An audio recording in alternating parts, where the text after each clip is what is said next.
حضرت فضیل بن عیاض رحمت اللہ علیہ امام زہبی رحمت اللہ علیہ یو کتاب لکلی دی او دا اغی کتاب نوم دی الکبائر.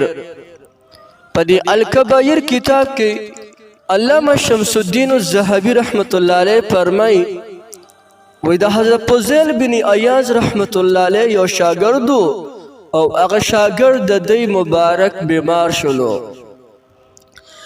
حضرت فضیل بن عیاض رحمت اللہ علیہ دا اغا بیمار پرسے لورغی تپوس لورغی چکل ور اورسیدو نو معلوم شو ورتا چه داغو دا شاگرد پا حالت نزغا کده یعنی دا شاگرد دا روح اوزی. حضرت فضیل بن عیاض رحمت اللہ علیہ ورتوی بچی لا الہ الا اللہ اویا او ساد نخیج مرکیگی. دا شاگر ورتوی زما استاذ محترم لا الہ الا اللہ نشم ویلے بچی لا الہ الا اللہ اویا ساد نخیج مرکیگی زما استاذ محترم نشم ویلے. بچی آخر سو وجدا چت لا الہ الا اللہ نشم ویلے تو خدا دی مریضن کدر حالات دے.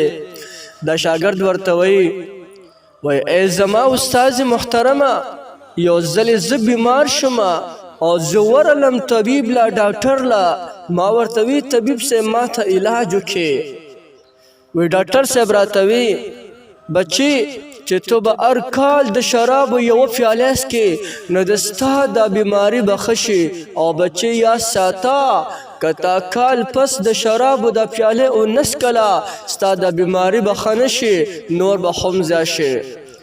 زما استاذ محترمہ ما بصرف کال پس چی دی بطور علاج دا شراب دا یو فیالس کلا هغه بطور علاج چی دا آغی دا وجه لنز کلمه دا شهادت نشم ولی دا آغی محروم یما.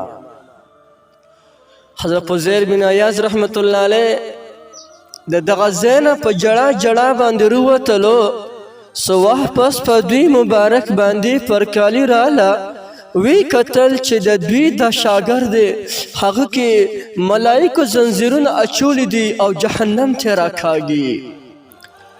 زما محترم رونو دا اغا انسان حالو چه اغا با شراب سکل او بطور علاج بیسکلا نو دا اغا دا حالو سوجو اکے چه دا اغا انسان بخال سوی چه دا اغا دا مستے او دا زان دا پارا بلکہ دا مستے دا پارا دا شراب سکی دا اغا حال بسوی.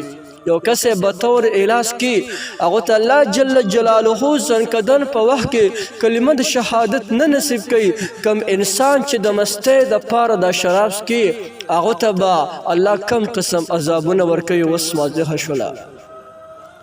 جناب رسول اللہ صلی اللہ علیہ وسلم مبارک پشارب الخمر آغا انسان چی آغا شراب کی نبی علیہ السلام مبارک پی لعنت فرمائل دے دا اللہ لعنت تی پا دی باندے. شراب سکون کے شراب روڑن کے سوکے پی باندس کی آغا سوکے جوڑی پا دی ٹھولو باندے رسول اللہ صلی اللہ علیہ وسلم مبارک لعنت فرمائل دے. یقیناً چی دیر زیادہ محلک او دیر زیادہ خطرناک گناہ دا نو منگلم پکاری چی دی محلک او دی خطرناک او ناکاری گناہ نخپل زان اساتو اخپل اولاد بچی تنخم اساتو.